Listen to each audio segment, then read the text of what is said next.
We're driving a 2023 Mazda CX-5. Coming up, we're going to tell you why it's time for Mazda to cancel the CX-5, and also why they definitely should not cancel the CX-5. But first, information explosion.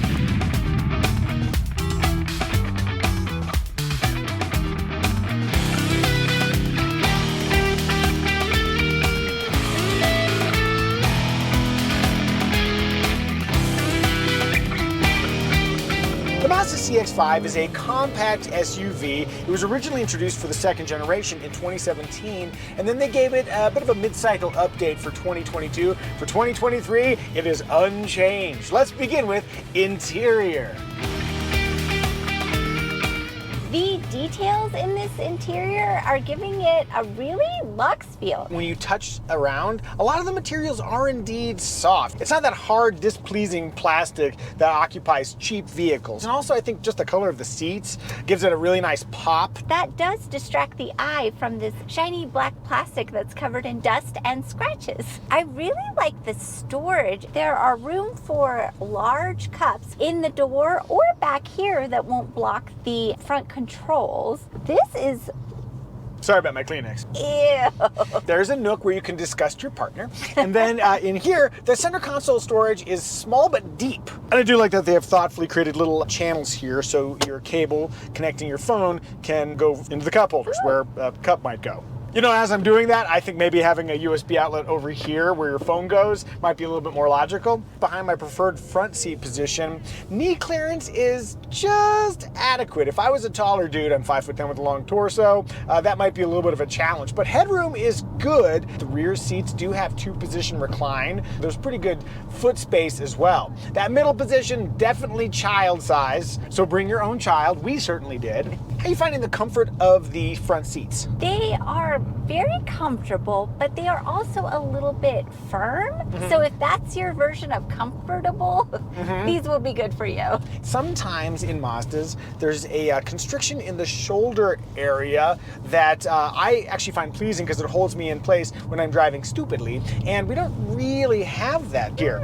It hints at that cultural change within Mazda where they've gone from the Zoom Zoom company to the other motto that I can absolutely never remember. In back, we have up to 30.8 cubic feet of cargo space, which I think is a more than workable space, but it is not largest in category. You can get more in, let's say, the new Honda CR-V. And if you're curious what we thought about the Honda CR-V, click up here. There are a couple things, though, I do like back there. I like the 40-20-40 split seats, so you can have long items go down the middle and still have 4 occupants. I really like that there are seat releases in the cargo area because I can't always reach up to the seat Tiny backs. person problem.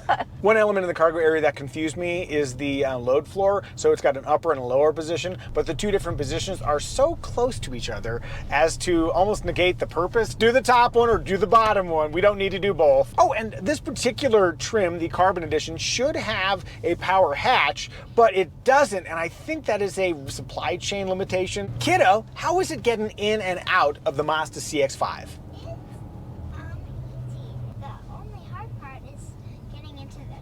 So if you enter your vehicle through the trunk, you should be hopefully taller than a 7-year-old girl. And any car seat installation thoughts? It was simple to install. You can't see the latch points very well, but it was easy to locate them despite that. As for safety, the Mazda CX-5 is 5-star rated overall from the NHTSA. It is a top safety pick from the IIHS. For active safety, it includes automatic emergency braking with pedestrian detection, lane keeping assist, blind spot warning, and 6 airbags are also included. Plus, it has full speed adaptive cruise control standard. Family, what do we think? Is the Mazda CX-5 family friendly? Yay! Small family friendly. Rear window test. Almost all the way down. Boop. Armrest test. Driving in a comfortable 8 and 4, neither of my elbows can touch the armrests. My beloved cruise position, it's how I roll. But that camera stopped working. Give me a moment. Come on, GoPro, don't fail us again. As I was saying, this armrest, you think it might slide forward, but it doesn't, so it's a hard reach. Outboard, it is padded in the middle, but not really on the edge, and that's where your elbow's probably going to land if you're using it. I'm gonna go 45% inboard, 55% outboard. Hey! Would you like to see more videos like this where we review cars as a family and sometimes GoPros fail? Oh, and I failed to mention the occasional helicopter adventure. Do GoPros fail there too? Sure do. Yay! GoPros fail. If all of that sounds intriguing, feel free to subscribe. Style! I feel about this vehicle the way I feel about all Mazdas. It's pleasingly curvy. I like the big grille. Headlights and taillights are pretty. I would say the CX-90 is going in a slightly different direction, and that's probably the future of Mazda, but this represents the current state of Mazda, which I think is pleasing. They updated the exterior in 2022. The version we're driving, this Carbon Edition, it has black 19-inch wheels. It's got some dark trim on the grille area, and it also comes with a polymetal gray paint that you can only get on the Carbon Edition. Don't ask for it in any other trim. No, sir, the polymetal only comes with the Carbon Edition. I really like this color, and I find that trim adds a lot of flair to the front, so I probably would get this edition. What about the beautiful red Soul Metallic that we adore? You adore. Oh, tension in the Muzio house. You always wonder what the wedge issue would be in the Muzio home, and apparently it's paint color on a Mazda CX-5.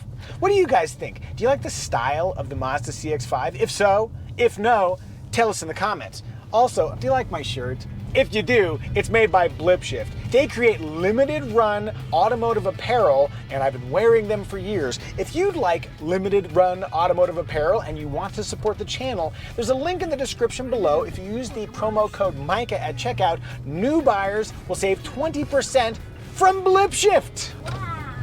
I know, wow. Onward to In Motion. Driving the Mazda CX-5 around, it is a generally comfortable riding vehicle. As I come out of this corner here, easing into the accelerator, and by easing I mean full throttle acceleration. As we did the gear change there was a little bit of a lull. The Mazdas we've driven recently have all had the turbocharged 2.5 liter engine. The one we're driving is the naturally aspirated to 2.5 liter engine. And what I'm realizing driving this version is that a big part of why the 6-speed automatic transmission has worked in the previous Mazdas we reviewed is because there's a lot of torque from that turbocharged engine that kind of helps fill in those gaps. We don't have that torque here. To keep the CX-5 moving, I found the transmission had to keep it really at those high revs. So you get a lot of that thrashy engine sound, and it feels like it's really working. Whereas like there's kind of an effortless quality to the turbocharged engine, which you can get in higher CX-5 trims. The CX-5 feels, confident and predictable when cornering, but I don't find it to be especially fun. And one of the reasons is that when I'm going through this corner here, as I make little moves and adjustments, nothing really much happens. I feel like there is a lack of sharpness. The way it steers and way it corners may be appropriate for the category, but it is not what I would describe as deeply engaging or fun. That said, I am very impressed with how Mazda uses electronics to enhance stability and predictability. We have something called G-Vector Control Plus, which imperceptibly reduces torque to put weight on the front tires as you're cornering for more predictable steering behavior. And then also, it has the iActive all-wheel drive system. And whenever you have a fun name in front of all-wheel drive, I'm like, bull.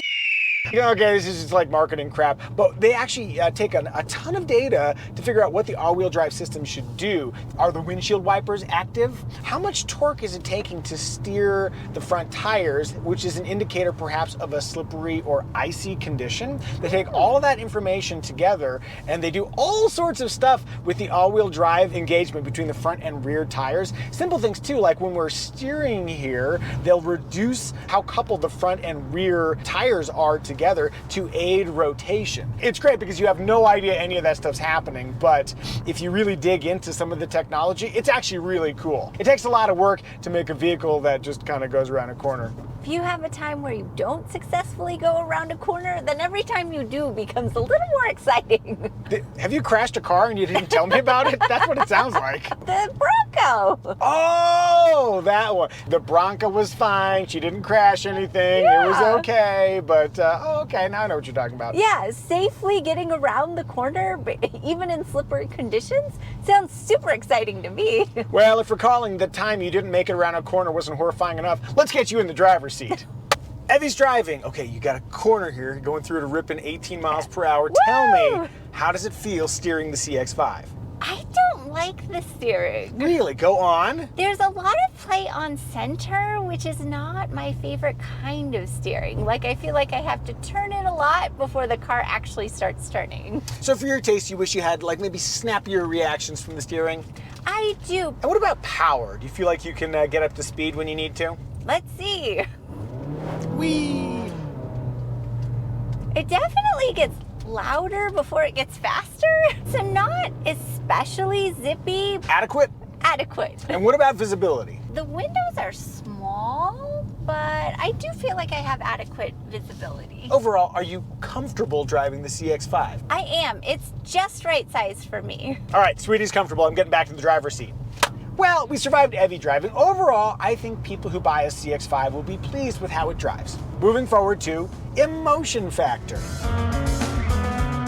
The interior and exterior are pulling the emotional levers for me. And then also just the touch quality, the fact that it feels like more elevated than just a standard compact SUV. I also think that Mazda has the esoteric quality of being a not necessarily predictable choice, so that's kind of fun. What do you guys think? Is there an emotion factor to the Mazda CX-5? If you're feeling emotionally drawn to buy a CX-5 of your very own, you might need to sell your current car first. If you want to know what your current car is worth or how much you should spend on a Mazda CX-5, click the Kelley Blue Book pricing link in the description below. Remarks! In the beginning of the video, we teased we were going to tell you why they should cancel the CX-5 and why Mazda also should definitely not cancel the CX-5. It's very, very late in its life cycle, and they've also introduced the Mazda CX-50, which operates in basically the same category, like $800 pricier, but you've got a little bit more off-road capability with it, and it's like, well, you got the 50, why would you also have the CX-5? That's why they should cancel the Mazda CX-5. Also, the Mazda CX-5 in 2022 was the #1 selling vehicle for Mazda in America. They sold 151,000 of them. That means half of all Mazdas that were sold in 2022 were CX-5s. They should definitely not cancel the CX-5. Man, if you can keep selling the same thing, make that money, Mazda. Get those dollars. Moving forward to infotainment, we have a 10.25-inch screen. The native infotainment is pretty simple, so it's easy to find my way around, even though I generally prefer a touchscreen to a knob. I am so used to using Apple CarPlay as a touch interface that it's very disconcerting to me when I have to just use this little selector. What's helpful is that the shortcuts that you use for the native system also work for CarPlay. So I can hit this and it'll take me to a podcast or music, but it'll only take me to the last thing you were listening to.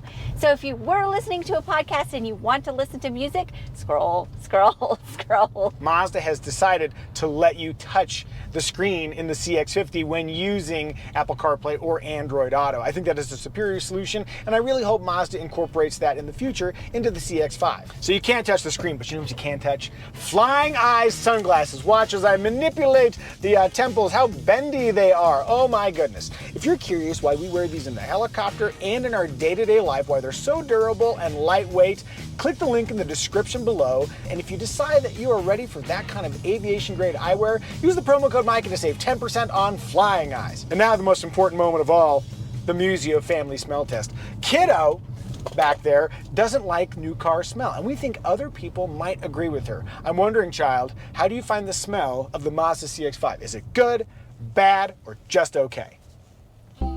Bad. Oh, she does not like the smell of the Mazda CX-5. Unless you have Furrow Loops. And that was the Muzio family smell test. All right, let's talk engine choices. There's the base 2.5-liter engine that we're driving, and then there's a 2.5-liter turbocharged engine that makes more power when you give it higher octane fuel. With either engine, tow maxes out at 2,000 pounds. Sweetie, Yes, can I give you a trim recommendation? of course. Our trim recommendation is which trim will give you the essential features you would regret not getting, but at the lowest possible price. And we're gonna recommend the 2.5 S Select trim that costs $1,800 more than the base CX-5, but it adds dual zone climate control, rear vents because we love our daughter, leatherette seating, heated front seats, a power driver's seat, 2 more speakers for a total of 6, and smart key access, a feature I won't live without, though I wish you could just grab the handle to unlock the doors rather than having to push a button. As for the competitors, you got things like the Toyota RAV4, Hyundai Tucson, Ford Escape, and Subaru Forester. Some of those competitors are cheaper, some of them you can get with hybrid powertrains or even like plug-in hybrid powertrains. Many of them are newer. Whatever you're looking for, there is a compact SUV to meet your needs. Did we miss any remarks? If so, tell us in the comment section. Synopsis!